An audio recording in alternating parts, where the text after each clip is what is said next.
বন্ধুসকল তোমালোক সকলোকে আলোচনা একাডেমীৰ অন্যটা ভিডিঅ' ক্লাছলৈ আন্তৰিক স্বাগতম জনাইছো আৰু আজিৰ এই ভিডিঅ' ক্লাছত আমি তোমালোকৰ লগত আলোচনা কৰিম ভাৰতীয় স্বাধীনতা আন্দোলন আৰু অসমত জাতীয় জাগৰণ এই লেসনটোৰ পৰা তোমালোকৰ অসহযোগ আন্দোলনত অসমৰ ভূমিকা সম্পৰ্কে এটি চমু বৰ্ণনা দিয়া এই পাৰ্টিকুলাৰ প্ৰশ্নটো তোমালোকৰ বহুত বেছি কমন পৰি থাকে তোমালোকৰ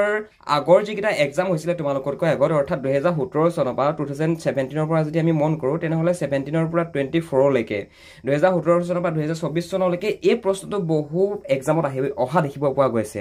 আৰু তোমালোকৰ এই যেটো 4 নম্বৰ চেপ্টাৰ ইতিহাস খণ্ডৰ ভাৰতীয় স্বাধীনতা আন্দোলন আৰু অসমত জাতীয় জাগৰণ এই লেসনটোৰ পৰা তোমালোকৰ যিকিটা লং টাইপ কোৱেশ্চন আহিব লং টাইপ কোৱেশ্চন বিলাকৰ ভিতৰত এটো এটা অন্যতম হ'ব পাৰে গতিকে আজিৰ ক্লাছটো সম্পূৰ্ণ শেষলৈকে যাবা তোমালোকক বস্তুটো বুজাই দিবলৈ চেষ্টা কৰিম যে তোমালোকৰ যদি পৰীক্ষাত এজেটিস যদি এনেকৈ গুছি আহে যে কি অসহযোগ আন্দোলনত অসমৰ ভূমিকা সম্পৰ্কে চমুকৈ লিখা নতুবা অসমৰ ভূমিকা সম্পৰ্কে এটি চমু টুকা লিখা এনেকুৱা ধৰণে যদি তোমালোকৰ পৰীক্ষাত প্ৰশ্ন আহি যায় তেতিয়া তোমালোকে কেনেকুৱা ধৰণে তাৰ আনসাৰটো লিখিবা তো সম্পূৰ্ণ শেষলৈকে কথাখিনি বুজি পাবৰ কাৰণে ভিডিঅটো অকনো স্কিপ নকৰাকৈ চাই থাকিবা ওকে সো ষ্টাৰ্টিংটো তোমালোকে চোৱা এই প্ৰশ্নটো তোমালোকৰ যদি প্ৰশ্নটো এনেকুৱা ধৰণে একে একে পৰীক্ষাত গৈছে তেনেহলে তোমালোকৰ 4 নম্বৰ নতুবা 5 নম্বৰ ইমানে আহিব পৰীক্ষাত সো 4 নম্বৰ নতুবা 5 নম্বৰ পাবৰ কাৰণে তোমালোকে এটা ফৰমেট ইউজ কৰিব লাগিব গম পাইছানে যিবিলাক লং টাইপ কোৱেশ্চনছ আহে তোমালোকৰ তাৰ কাৰণে তোমালোকে পেৰাগ্ৰাফ বাই পেৰাগ্ৰাফ তোমালোকে লিখিব নালাগে মানে তোমালোকে যদি বস্তুবিলাক পইণ্ট কৰি কৰি লিখা আজি তোমালোকক হেতু কথা মই বুজাই দিম যে পইণ্ট কৰি কৰি কেনেকৈ লিখিব লাগে কেনেকৈ তোমালোকে দীঘল উত্তৰবিলাকত ভালকৈ নম্বৰ আনিব পাৰিবা তো গোটেইখিনি বস্তু আজি এটো ক্লাছতে তোমালোকক কভাৰ কৰি দিয়া হ'ব বাতিবদীসকল আনসাৰটো আমি ডিসকাশন নকৰাৰ আগতে এটা সৰু এনাউন্সমেন্ট আছিল তোমালোকৰ যিসকল ছাত্ৰ বন্ধুৰ এতিয়ালৈকে সমাজ বিজ্ঞান বিষয়টো ক্লিয়াৰ হোৱা নাই তোমালোকে যদি ৰিভিজনৰ ক্লাছ কেইটা কৰো বুলি ভাবা তেনেহলে আমাৰ ফালৰ পৰা হোৱাটছএপতে তোমালোকে তোমালোকৰ এমসিকিউ সিৰিজটো প্লাস তোমালোকৰ যিখিনি লং কোৱেশ্চন আনসাৰ সিৰিজ এখিনি যদি তোমালোকে ঘৰতে বহি বহি হোৱাটছএপ যোগেদি পঢ়িব বিচাৰিছা তেনেহলে ইয়াত যেটো হোৱাটছএপ নম্বৰ দিয়া গৈছে ইয়াত যোগাযোগ কৰা নতুবা ডেসক্ৰিপচনত চোৱা তাত লিংক দিয়া গৈছে কিয়নো তোমালোকৰ এবাৰ যেহেতু 45% মাৰ্কস তোমালোকৰ এমসিকিউ আহিব আৰু লগতে তোমালোকৰ যিবিলাক লং টাইপ কোৱেশ্চন তাৰ বাবে তোমালোকে প্ৰশ্নবিলাকৰ উত্তৰ বুজি পাব লাগিব অৰ্থাৎ কনসেপ্টটো ক্লিয়াৰ কৰিব লাগিব সো বৰ্তমান আমি আমাৰ একাডেমিত বহু সংখ্যক ল'ৰা ছোৱালীক আমি পাৰ্সোনালি শিকাই আছো যে লং কোৱেশ্চন আনসাৰ কেনেকৈ লিখিব কেনেকৈ এমসিকিউ বিলাক চাব কোৰ পৰা চাব ব্লুপ্ৰিন্ট বিলাক কেনেকৈ ফলো কৰিব গতিকে তোমালোকৰ যদি কোনোবা এতিয়ালৈকে পৰীক্ষাৰ কাৰণে নিজকে প্ৰিপেয়াৰ কৰিব পৰা নাই সমাজ বিজ্ঞান বিষয়টো তোমালোকে আমাক যোগাযোগ কৰিব পাৰা আমি তোমালোকক সম্পূৰ্ণৰূপে সহায় আগবঢ়াম এতিয়া বলা আমি আমাৰ আনসাৰটো ফিলে আগবঢ়ো যে আমি কথাবিলাক কেনেকৈ এই পাৰ্টিকুলাৰ প্ৰশ্নটোৰ উত্তৰত অন্তৰ্ভুক্ত কৰিব লাগিব 21 চনৰ 9 আগষ্ট তাৰিখে মহাত্মা গান্ধীয়ে আৰম্ভ কৰা অসহযোগ আন্দোলনত অসমৰ পৰা উল্লেখযোগ্য অংশগ্ৰহণ লাভ কৰি ৰাজ্যখন ভাৰতীয় স্বাধীনতা সংগ্ৰামৰ ইতিহাসত এক গুৰুত্বপূৰ্ণ অধ্যায় হিচাপে পৰিগণিত হৈছে নতুবা হয় যেহেতু তোমালোকে প্ৰশ্নটোত কি পাইছা যে অসহযোগ আন্দোলন সৰ্বভাৰতীয় পৰ্যায়ত হৈছিল গোটেই ভাৰতবৰ্ষতে অসহযোগ আন্দোলন হৈছিল নন কৰ্পোৰেচন মুভমেন্ট হৈছিল গম পাইছানে বাৰু এটা প্ৰশ্নটোত আমাক কি বুলি সুধিছে যে অসহযোগ আন্দোলন যে সৰ্বভাৰতীয় পৰ্যায়ত হৈছিল অসমত তাৰ ভূমিকা কেনেকুৱা ধৰণৰ আছিল অসমত কেনেকুৱা কি হয় অসমত কেনেকুৱা ধৰণে অসহযোগ আন্দোলন চলোৱা গৈছিল অসমে কেনেকুৱা ধৰণে ভাৰতবৰ্ষৰ স্বাধীনতাৰ ক্ষেত্ৰত এই যেটো আন্দোলন হৈছিল অসহযোগ আন্দোলন এই আন্দোলনত কেনেকৈ ভূমিকা পালন কৰিছিল হেতু কথাকে সুধিছে হয় না নহয় গতিকে আমি ইন্ট্ৰোডাকচনটো এনেকুৱা ধৰণে আমি হেতু কাৰণে লিখিম তাৰপা আমি লিখিম যে শান্তিপূৰ্ণভাৱে অসহযোগৰ জৰিয়তে ব্ৰিটিছ শাসনক প্ৰতিহিত কৰাৰ লক্ষ্যৰে এই আন্দোলনে অসমকে ধৰি সমগ্ৰ ভাৰতবৰ্ষতে ব্যাপক সমৰ্থন লাভ কৰিবলৈ সক্ষম হৈছিল নতুবা লাভ কৰিছিল এতিয়া তোমালোকে ইয়াত নিজৰ কিছুমান ওৱৰ্ড ইউজ কৰো বুলি ক'লেও পাৰা যে ব্যাপক সমৰ্থন লাভ কৰিবলৈ সক্ষম হৈছিল নতুবা সমৰ্থন লাভ কৰিছিল এনেকুৱা ধৰণে নিজৰ ভাষাবিলাক ইউজ কৰি লিখো বুলি ক'লেও পৰীক্ষাত পাৰিবা এনেকুৱা নহয় যে কি ইয়াত যেটো আছে হেতুৱে লিখিব লাগিব গম পাইছা ইন্ট্ৰোডাকচনটো এনেকুৱা ধৰণে দিবা তাৰপিছত এটা কথা মন কৰিবা তোমালোকক যেটো প্ৰশ্নটোত পৰীক্ষাত তোমালোকৰ 5 নম্বৰ দিব 5 নম্বৰ তোমালোকৰ এই ইমান দখলৈকে যে লিখিলা ইমান দখলৈকে তোমালোকৰ 1 মাৰ্ক কভাৰ হৈ যাব তাৰ মানে তোমালোকে পইণ্ট কৰি লিখিব লাগিব গম পাইছানে বাৰু ইন্ট্ৰোডাকচনটো এনেকৈ ইমান দখলৈকে লিখিলা তোমালোকে ইয়াত 1 নম্বৰ পাই গলা ওকে সো তাৰ পিছত তোমালোকে ভূমিকাবিলাক তোমালোকে পইণ্ট কৰি লিখিবা ইয়াত যি ধৰণে লিখা আছে সেই ধৰণে তোমালোকে পৰীক্ষাত লিখো বুলি ক'লেও পাৰিবা আৰু ইয়াৰ পিডিএফটো ডেসক্ৰিপচনত পিডিএফৰ লিংক দিয়া আছে তোমালোকে ডাউনলোড কৰি লম বুলি ক'লেও পাৰিবা ডেসক্ৰিপচনৰ পৰা ঠিক আছে তো যিসকলে ইচ্ছা কৰে ডাউনলোড কৰিব কাৰণে এমসিকিউ লেকে আছে তোমালোকে ডাউনলোড কৰিব পাৰিবা লিংক ডেসক্ৰিপচনত দিয়া আছে এতিয়া প্ৰথম ভূমিকাটো হৈছে মহাত্মা গান্ধীৰ অসম আগমন 1921 চনত মহাত্মা গান্ধীৰ অসম আগমনে অসমৰ বৃহৎ সংখ্যক জনসাধাৰণক আন্দোলনত অংশগ্ৰহণ কৰাইছিল মহাত্মা গান্ধী যিহেতু হেতু সময়ত সমগ্ৰ ভাৰতবৰ্ষতে পপুলাৰ ব্যক্তি আছিল এটা মহাত্মা গান্ধী যেতিয়া 1921 চনত আমাৰ অসমত গুছি আহিলে তেতিয়া অসমৰ জনসাধাৰণ সকলেও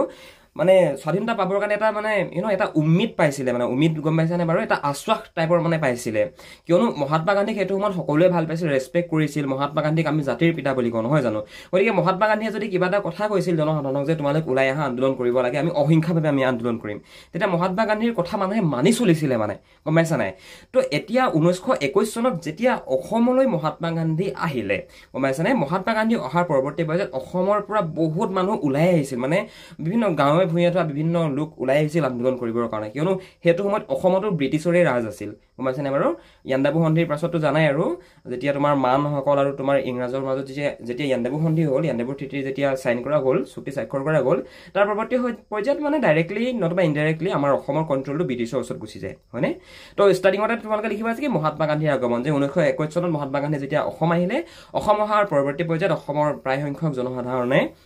আন্দোলন কৰিবৰ কাৰণে আগবাঢ়ি আহিছিল গান্ধীৰ আহ্বান ক্ৰমে জনসাধাৰণে বিদেশী বস্তুসমূহ মেজি লগাই জুই জ্বলাই দি বৰ্জন কাৰ্যসূচী ৰূপায়ণ কৰিছিল মহাত্মা গান্ধীয়ে এটো সময়ত অসহযোগ আন্দোলনত কি কৈছিল গম পাইছানে বাৰু অসহযোগ আন্দোলনত মহাত্মা গান্ধীয়ে এইটো শ্লোগান দিছিলে যে কি বিদেশী বস্তু বৰ্জন কৰা আৰু স্বদেশী বস্তু গ্ৰহণ কৰা অৰ্থাৎ ব্ৰিটিছ আমাৰ ইয়াত কিয় আছে ব্ৰিটিছ আমাৰ ইয়াত সিহঁতি বিজনেছ কৰিবৰ কাৰণে আহিছিলে ৰাইট হয় না নহয় অবভিয়াছলি এইটোৱে প্ৰশ্ন হয় ব্ৰিটিছটো তোমাৰ বিজনেছ কৰিবৰ কাৰণে আহিছিলে আনসাৰটো এইটো ডাইৰেক্টলি আমি ক'ব গ'লে সেইটোৱে হয় এতিয়া ব্ৰিটিছে কি কৰিছিলে আমাৰ অসমৰ পৰা নতুবা ইণ্ডিয়াৰ পৰা 1 কেজি কপাহ 10 টকাত কিনি নি সেই কপাহৰ পৰা চোলা নতুবা পেণ্ট বনাই মানে কাপোৰ বনাই সেই একে চোলা নতুবা পেণ্ট আনি পিনে আমাৰ ইণ্ডিয়া নতুবা অসম নতুবা পৃথিৱীৰ বিভিন্ন ধৰণৰ ঠাইত বিক্ৰী কৰিছিল 100 টকাত দেখিছানে বাৰু ইয়াত 100% মানে 10x বুলি ক'ব পাৰা 10x সিহঁতি প্ৰফিট খাইছিলে এটা মহাত্মা গান্ধী কি কৈছিলে যে ব্ৰিটিছে ইয়াত যিবিলাক বস্তু বিক্ৰী কৰি আছে সেইবিলাক নিকিনো ব্ৰিটিছৰ দ্বাৰা তৈয়াৰী যিবিলাক বস্তু সেইবিলাক আমাক নালাগে আমি নিজৰ বস্তু আমি নিজে তৈয়াৰ কৰি ল'ম গম পাইছানে এনেকুৱা ধৰণে মানে মহাত্মা গান্ধীয়ে শ্লোগান দিছিলে ফলত কি হৈছিলে সেইটো সময়ত আমাৰ জাতীয় যিবিলাক আমাৰ শিল্প আমাৰ অসমত যদি চাবলৈ যাওঁ আমাৰ যিবিলাক কুটিৰ শিল্প আমাৰ যিবিলাক বয়ন শিল্প সেইবিলাকৰো ৰাইজিং দেখিব পোৱা গৈছিলে মানে বুজি পালা এক নম্বৰ পইণ্টটো ওকে দুই নম্বৰ পইণ্টটো মন কৰা নেতা আৰু জনসাধাৰণৰ অংশগ্ৰহণ সেইটো সময়ত আমাৰ অসমত কেইগৰাকীমান ব্যক্তি উদাহৰণস্বৰূপে চন্দ্ৰপ্ৰভা শইকীয়ানী তৰুণৰাম ফুকন নবীন চন্দ্ৰ বৰদলৈ এই নেতাসকলে অসমৰ মানুহক সংগঠিত কৰিছিল অসমৰ মানুহসকলক আন্দোলনত যোগদান কৰিবৰ কাৰণে আহ্বান জনাইছিল অসমৰ মানুহসকলক আন্দোলনত যোগদান কৰিবৰ কাৰণে আহ্বান মানে নিমন্ত্ৰণ জনাইছিল নতুবা অনুৰোধ কৰিছিল যে আহা আন্দোলন কৰিব লাগে তেতিয়া আমি ব্ৰিটিছক ইয়াৰ পৰা খেদিব পাৰিম মানে নিজৰ ভাষাত বুজি পোৱাবলৈ বস্তুটো চেষ্টা কৰা বহুত বেছি থিয়ৰিটিকেলি যাব নালাগে তোমালোকে গম পাইছানে তোমালোকে নিজে যিটো আণ্ডাৰষ্টেণ্ডিঙত বুজি পাইছা নাই মানে তোমালোকৰ নিজৰ বুজনিটো যেনেকৈ তোমালোকে বুজি পোৱা তেনেকৈ বুজি পাব ট্ৰাই কৰা এনেই তোমালোকে ইয়াত যিবিলাক থিয়ৰি দেখিছা থিয়ৰিটিকেলি যাব বাদ দিয়া বুজি যদি পাই যোৱা তোমালোকে যেনেকুৱা ধৰণৰ প্ৰশ্ন নাহক লাগে পৰীক্ষা লিখিব পাৰিবা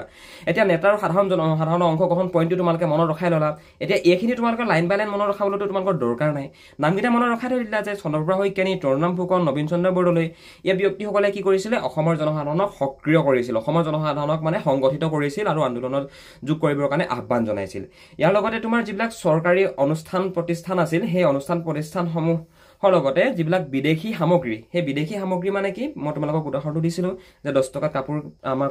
10 টকাত কপাহ আমাৰ অসমৰ পৰা নি 100 টকাত বিক্ৰী কৰিছিলে হয় নে নহয় কপাহৰ পৰা কাপোৰ পৰা 100 টকাত বিক্ৰী কৰিছিলে তো যিবিলাক বিদেশী বস্তু আছিলে বিদেশী বস্তুবিলাক বৰ্জন কৰিছিলে লগতে ছাত্ৰ ছাত্ৰী কৃষক শ্ৰমিক সকলোৱে অধিক উৎসাহেৰে সেইটো সময়ত আন্দোলনত অগ্ৰহণ কৰিছিল এনেকৈ লিখিবা তোমালোকে 2 নম্বৰ পইণ্টটো 3 নম্বৰ পইণ্টটো লিখিবা সাংস্কৃতিক জাগৰণ পইণ্টটো তোমালোকে এইখিনি কথা অন্তৰ্ভুক্ত কৰিব পৰা যে এই আন্দোলনে অসমতো এক সাংস্কৃতিক জাগৰণৰ প্ৰেৰণা যোগাইছিল আৰু অসমীয়া ভাষা জাতীয়তাবাদী গীত নাট লেখাই জনসাধাৰণৰ মাজত গৌৰৱ আৰু ঐক্যবোধক উৎসাহিত কৰিছিল এতিয়া জাতীয় জাগৰণ মানে কি হেতু সময়ত আমাৰ অসমৰ কিছু সংখ্যক লোকে যিসকল নেকি তোমাৰ শিল্পী হয় যিসমূহ নেকি সৃষ্টিমূলক কামৰ লগত জড়িত তেখেতলোকে বিভিন্ন ধৰণৰ নাটক ৰচনা কৰিছিল তেখেতলোকে বিভিন্ন ধৰণৰ গীত ৰচনা কৰিছিল যিবিলাক নেকি তোমাৰ স্বদেশ প্ৰেমমূলক গীত বুলি কয় কবিতা ৰচনা কৰিছিল যিবিলাকৰ জৰিয়তে তোমাৰ সাধাৰণ জনসাধাৰণক আহ্বান জনাইছিল মানে আন্দোলনত যোগদান কৰিবৰ কাৰণে বুজিলা নেক্সট লিখিবা তোমালোকে কৃষক আন্দোলন হেতু সময়ত যিহেতু তোমাৰ গ্ৰামাঞ্চলৰ মানে গাঁৱলীয়া মানুহৰ আচল জীৱিকা কি বাৰু মূল প্ৰধান জীৱিকা কি খেতি হয় নে নহয় খেতি হৈছে আচল জীৱিকা কিন্তু ব্ৰিটিছে কি কৰিছিলে অত্যাধিক পৰিমাণত টেক্স লগাই দিছিলে অত্যাধিক পৰিমাণত কি বুলি লগাইছিলে কৰ লগাইছিলে মানে টেক্স লগাইছিলে আৰু সেইটো কাৰণে লাহে লাহে সাধাৰণ জনসাধাৰণে যেতিয়া বুজি পালে সাধাৰণ কৃষকসকলো যেতিয়া তোমাৰ ব্ৰিটিছৰ এই চাল চালনাবিলাক বুজি পালে তেতিয়া কৃষকসকলেও মানে আন্দোলন কৰিবৰ কাৰণে আগবাঢ়ি আহিছিল তো নেক্সট সেইটো লিখিবা তাৰপৰা তোমালোকে লিখিব পৰা যে বাগিচাৰ বনোৱা আৰু চৰকাৰী বিষয়াৰ প্ৰতিবাদ তো বাগিচা বনোৱাসকলক মানে কি গম পাইছানে তেখেতলোকক মানে এটা ন্যূনতম এমাউণ্টহে মানে চেলাৰী হিচাপে দিছিল মানে চাহ বাগিচাত কাম কৰা লোকসকল তোমাৰ বিহাৰ উৰিষ্যা পশ্চিমবংগ অ'কে চ' তেনেকুৱাবিলাক ঠাইৰ পৰা মানে আমাৰ অসমলৈ ব্ৰিটিছসকলে লৈ আনিছিলে কিয় আনিছিলে চাহ বাগিচাত খেতি কৰিবৰ কাৰণে কিন্তু সেই চাহ বাগিচাত খেতি কৰিবলৈ অনা মানুহসকলক কিন্তু এটা নিৰ্দিষ্ট পৰিমাণৰ চেলাৰী দিয়া নাছিলে মানে খুবেই কম দিছিলে মানে যিমানটো দিব লাগে তাতকৈ কম দিছিলে সেইটো কাৰণে ব্ৰিটিছৰ এগেইনষ্টত আন্দোলন কৰিবৰ কাৰণে বাগিচা বনোৱাসকল ওলাই আহিছিলে ইয়াৰ লগতে অসমত সেইটো মই যিসকল তোমাৰ চৰকাৰী বিষয়া আছিলে চৰকাৰী বিষয়া মানে কি আজি যদি ব্ৰিটিছে যদি কিবা এটা যদি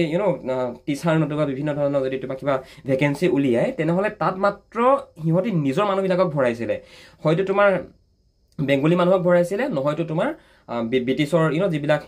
মেম্বাৰ মানে British East India company under যিবিলাক অফিচাৰ আছিলে অফিচাৰবিলাকক দিছিলে মানে যিবিলাক তোমাৰ হায়েষ্ট ৰেংক গম পাইছেনে মানে যিবিলাক নেকি অলপ হেভি চাকৰি আৰু আমাৰ অসমৰ মানুহসকলক অসমৰ জনসাধাৰণক কোৱালিফিকেশ্যন থকা স্বত্তেও চাকৰি নিদিছিলে মানে আৰু পদোন্নতিও নহৈছিলে পদোন্নতি মানে গম পাইছেও যে এনেকৈ তোমাৰ হেৰি হয় যে প্ৰমোশ্যন পায় যে সেই প্ৰমোশ্যনো নিদিছিলে মানে কোনোবা যদি আজি কনিষ্টেবল সেই কনিষ্টেবলেই হৈ থাকিব ঠিক তেনেকুৱা ধৰণৰ আছিলে চ' সেইটো কাৰণে বাগিচা বনোৱাসকল চৰকাৰী বিষয়াসকলেও আন্দোলন কৰিবৰ কাৰণে আগবাঢ়ি আহিছিলে তাৰ পৰা অসমত অসহযোগ আন্দোলনত অত্যাধিক বেছি পৰিমাণে গুৰুত্ব ভূমিকা পালন কৰা আনটো ক্ষেত্ৰ হৈছে আছাম এছ'চিয়েশ্যন অ'কে 1921 চনৰ জুন মাহত আছাম এছ'চিয়েশ্যনে অসম প্ৰাদেশিক কংগ্ৰেছ কমিটি গঠন কৰি এই আন্দোলনৰ কাৰ্যসূচী ৰূপায়িত কৰি অতি সোনকালে ৰাষ্ট্ৰীয় আন্দোলনৰ সৈতে একত্ৰিত কৰিছিল আছাম এছ'চিয়েশ্যনে কি কৰিছিলে আছাম এছ'চিয়েশ্যনে সেইটো সময়ত মানুহবিলাকক মানে একগোট কৰিবৰ কাৰণে অসম প্ৰদেশ কংগ্ৰেছ কমিটি গঠন কৰিছিলে আৰু যিকোনো এটা ৰাজনৈতিক দলে এই মন কৰিবাচোন ৰাজনৈতিক নেতাবিলাকে সাধাৰণ মানুহবিলাকৰ লগত ডাইৰেক্ট টাৰ্মছত থাকে হয়নে নহয় আৰু যেতিয়া অসম প্ৰাদেশিক কংগ্ৰেছ কমিটি যেতিয়া গঠন কৰাৰ পৰৱৰ্তী পৰ্যায়ত সেই কমিটিখনে সাধাৰণ জনসাধাৰণৰ ওচৰত গৈ পিনে মানুহবিলাকক এনকাৰেজ কৰিছিলে একচুৱেলি আন্দোলনত যোগদান কৰিবৰ কাৰণে অ'কে তাৰপৰা অসহযোগ আন্দোলনে নিৰ্ধাৰিত মানে এইডোখৰলৈকে লিখিবা তাৰপৰা এইটো পেৰাগ্ৰাফটো চেঞ্জ কৰি তোমালোকে ইমানৰ পৰা লিখো বুলি ক'লেও পাৰা নতুবা ইমানডোখৰলৈকে লিখি অলপ তলত এপা এনেকৈ ইয়াত যিধৰণে লিখা আছে এইধৰণে লিখো বুলি ক'লেও পাৰা মানে এইটো তোমাৰ কনক্লুজনটো আৰু অসহযোগ আন্দোলনে নিৰ্ধাৰিত লক্ষ্যত উপনীত হ'ব নপাওঁতে 1922 চনৰ 5 ফেব্ৰুৱাৰীত চৌৰিচৌৰাত যি হিংসাত্মক ঘটনা হয় সেই চৌৰিচৌৰাত সংঘটিত হোৱা হিংসাত্মক ঘটনাৰ বাবে মহাত্মা গান্ধীয়ে অসহযোগ আন্দোলনটো স্থগিত কৰি ৰাখিছিল মানে বন্ধ কৰি দিছিল আৰু চৌৰিচৌৰাত জানা নহয় পুলিচবিলাকক যে জুই লগাই দিছিল চৌৰিচৌৰাৰ কাহিনীটো তোমালোকক মই পঢ়াই আহিছোঁ এইখিনি কথা হয়নে নহয় তো এইকেইটা প্ৰশ্ন মানে তোমালোকৰ 2 নম্বৰ 4 নম্বৰ মানে কমন পৰি থাকে ইয়াত ইংৰাজীটো লিখা আছে দেখিছা তোমালোকৰ যিটো মিডিয়ামৰ পৰা বিলং কৰা ইংৰাজী লিখিব মন গ'লে ইংৰাজী লিখি লোৱা আছামিছত লিখিব মন গ'লে আছামিছত লিখি লোৱা আৰু তোমালোকৰ পৰীক্ষাৰ কাৰণে যদি বিচৰা এইটো এজ ইট ইজ এনেকৈ নোট কৰি লওঁ বুলি ক'লেও পাৰা কিন্তু এটা কথা মনত ৰাখিবা এই প্ৰশ্নটো তোমালোকৰ 4 নতুবা 5 মাৰ্কছৰ মানে 100% বুলি মই নকওঁ কিন্তু বহুত বেছি কমন প্ৰশ্ন মানে এইটো বহুত বেছি কমন প্ৰশ্ন হয় ঠিক আছে চ' সেইটো কাৰণে এই প্ৰশ্নটো তোমালোকে চাই থৈ দিবা ঠিক আছে আৰু ইয়াতে তোমালোকে দেখিছা পইণ্টকেইটা সৰুকৈ শ্বৰ্টকৈ লিখো বুলি ক'লেও পাৰিবা কিন্তু অকণমান এনেকুৱা ধৰণে এক্সপ্লেইন কৰি দিলে 5 নম্বৰ ঠাইত 5 নম্বৰে পাবা যদি অলপমান বেছিকৈ শ্বৰ্ট বনাব যোৱা তেতিয়া হয়তো তোমালোকৰ 1-2 নম্বৰ কাট খাবলৈও আছে গতিকে 1-2 নম্বৰনো কেলৈ কাটিব লাগে হয়নে নহয় সম্পূৰ্ণ সেইকাৰণে গোটেইখিনি লিখিবা যিমানখিনি দেখুওৱা গৈছে ঠিক আছে thank you so' much for ৱাচিং দিছ ক্লাছ বাকী আমাৰ কোৰ্চকেইটা যদি তোমালোকৰ ভাল লাগিছে তেনেহ'লে তোমালোকৰ ফ্ৰেণ্ড চাৰ্কুলকতো আমাৰ কোৰ্চবিলাক ছাজেষ্ট কৰিবৰ কাৰণে নাপাহৰিবা থেংক ইউ অভিভাৱকসকল আপোনাৰ ল'ৰাজন নতুবা ছোৱালীগৰাকী ইংৰাজী ছাবজেক্টটোত দুৰ্বল নেকি আপোনাৰ ল'ৰাজন নতুবা ছোৱালীগৰাকীয়ে ইংৰাজী ছাবজেক্টটো বুজি নাপায় নেকি পঢ়িব নোৱাৰে নেকি যদি ভাবিছে যে আপোনাৰ ষ্টুডেণ্টজন আপোনাৰ ল'ৰাজন নতুবা ছোৱালীগৰাকী ইংৰাজী ছাবজেক্টটো দুৰ্বল আৰু আপুনি যদি আমাৰ থ্ৰুৱেদি আমাৰ আলোচনা একাডেমীত যদি আপুনি আপোনাৰ ল'ৰাজন নতুবা ছোৱালীগৰাকীক এডমিশ্যন দিয়াই পঢ়াব বিচাৰে তেনেহ'লে আপোনালোকে এই নাম্বাৰটোত আমালৈ এটা ফোন কৰিব পাৰে নতুবা ডেছক্ৰিপশ্যনত এখন ফৰ্ম আছে ফৰ্মখন ফিল আপ কৰি দিব আমি আপোনালোকক নিজে যোগাযোগ কৰি ল'ম আমি আমাৰ একাডেমীত আপোনাৰ ল'ৰাজন আৰু আপোনাৰ ছোৱালীগৰাকীক আমি সম্পূৰ্ণ ইংৰাজী বিষয়টো শিকাই দিম পৰীক্ষাত কোনবিলাক প্ৰশ্ন আহিব ইংৰাজী বিষয়টো আমি কেনেকৈ পঢ়িলে আমাৰ মনত থাকিব আমি সকলোখিনি কথা তেওঁলোকক আমাৰ অনলাইন পৰ্টেলত আমি গাইড কৰি দিওঁ গতিকে আপুনি যদি এই সন্দৰ্ভত সবিশেষ জানিব বিচাৰিছে তেনেহ'লে আপুনি এই ফোন নাম্বাৰটোত এটা ফোন কৰক আমাৰ টিমে আপোনালোকক সম্পূৰ্ণ গাইড কৰি দিব আপোনালোকে এডমিশ্যন কেনেকৈ কৰিব লাগিব কেনেকৈ পঢ়িব লাগিব কেনেকৈ ক্লাছ কৰিব লাগিব সকলোখিনি কথা আমাৰ টিমে আপোনালোকক গাইড কৰি দিব আপোনালোকে এই ফোন নাম্বাৰটোত এটা ফোন মাৰিলে হৈ যাব